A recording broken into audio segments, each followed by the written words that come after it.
सीताराम। हमारे घर वाले पितरों को या देवी देवताओं को नहीं मानते, लेकिन हम जहाँ कहीं भी जाते हैं वहाँ पर पितृदोष बता दिया जाता है। जीना दूभर हो चुका है। अब ऐसे में हम क्या करें?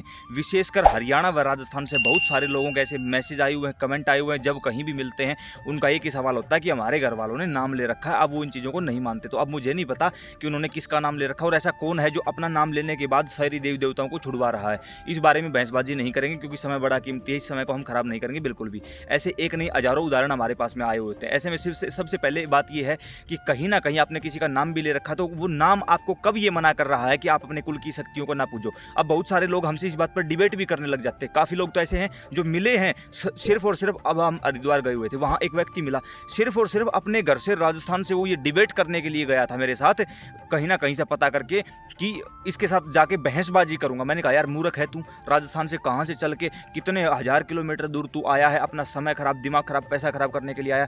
लेकिन याद रहे एक सिंपल सी बात है, उस व्यक्ति ने मुझसे कहा कि जो साधु संत होते हैं फिर इनका पिंडदान कौन करता है, ये कैसे मुक्त होंगे? तो सबसे पहले बता दूं, जो संन्यास मार्ग को या इस मार्ग पर चलता है तो सबसे पहली प्रक्रिया उसकी यही होती है कि उसके हाथों से उसका जीवित रूप में पिंडदान करवा दिया जाता है कि आज के बाद तेरा यहाँ कोई नहीं है, तू खुद का पिंडदान कर दे। सबसे पहली प्रक्रिया ये होती है। अगर आप किसी योग्य गुरु के शरण में बैठे होते तो आपको पता लगता। दूसरी बात उसने ये कही कि इस समय हम वीडियो भी देखते हैं, एक है वो बाबा जी पीले कपड़ों वाले वृंदावन में बैठे हैं, वो भी कह रहे हैं सिर्फ नाम के भरोसे बैठ जाओ। उन्होंने नाम नहीं लिया, हम यहाँ लेते हैं भाई बड़े प्रेम से।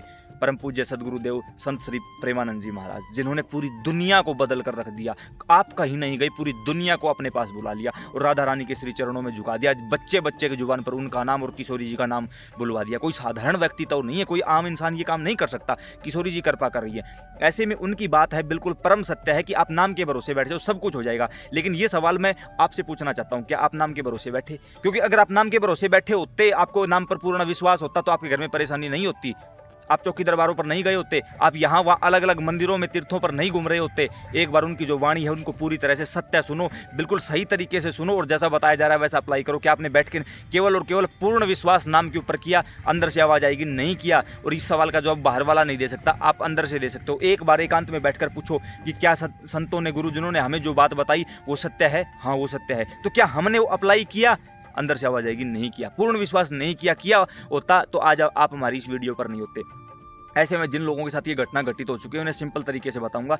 आपको अपने पितरों की पूजा करने की कोई भी आवश्यकता नहीं है और डायरेक्ट पितरों की पूजा करनी भी नहीं चाहिए। इससे प्रेत पूजा हो जाती है और कहीं ना कहीं प्रेत और विनाश कर देते हैं। फिर आपके घर में जो लोग मना कर रहे हैं उनको फिर बहाना मिल जाएगा, देखा हमने कहा था ना।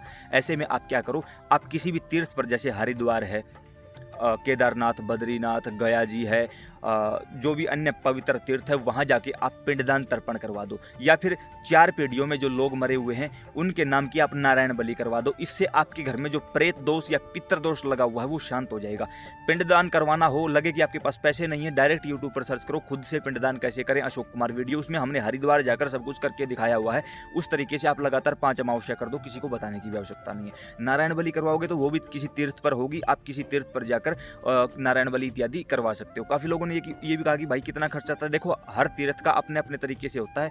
अगर कोई व्यक्ति जैसे हरिद्वार में करवाना चाहता है तो नीचे कमेंट बॉक्स में मैसेज कर सकता है कि भाई हमें हरिद्वार वाले ब्राह्मण का नंबर दे दो, उनसे हमने करवाई थी तो सारा सामान सब कुछ उनका रहा था और उन्होंने हमसे 7,000 रुपये लिए थे, तो हम उनका नंबर आपको दे देंगे। डायरेक्ट आप ये भी बोल सकते हो कि उस भाई से नंबर लिया है, यही बोल सकते हो कि उस चैनल से नंबर लिया है, तो वो आपसे ज़्यादा पैसे नहीं मांगेंगे। क्योंकि हमने पहले भी हजारों ब्राह्मणों से बात की तो उन्होंने, किसी ने, एक ने तो 51,000 बोल दिए, किसी ने 21,000 बोल दिए, उन्होंने केवल 7,000 रुपये में।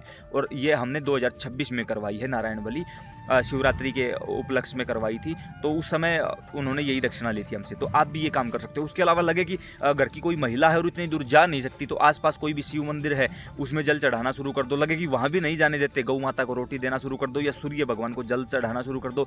तुलसी में जल, वट वृक्ष में, पीपल में जल चढ़ाना शुरू कर दो। अपने पितरों के नाम से आसपास किसी भी लड़की की शादी हो वहाँ कन्यादान लिखवाना शुरू कर दो, वहाँ कोई और सेवा शुरू कर दो। जितना ज़्यादा कुछ करोगे ना उतना ही आपके पितर आपके लिए रास्ता खोल देंगे और ये रास्ता आप लोगों के लिए आसान हो जाएगा। अब लगे कि जानकारी सही भी है, समझ में भी आई है, अन्य प्रेमियों के साथ शेयर करो। काफ़ी लोगों ने कहा कि आपके साथ जुड़ना है तो नीचे डिस्क्रिप्शन बॉक्स में व्हाट्सएप ग्रुप का लिंक, आप डायरेक्ट हमारे साथ में जुड़ सकते हो। सीताराम।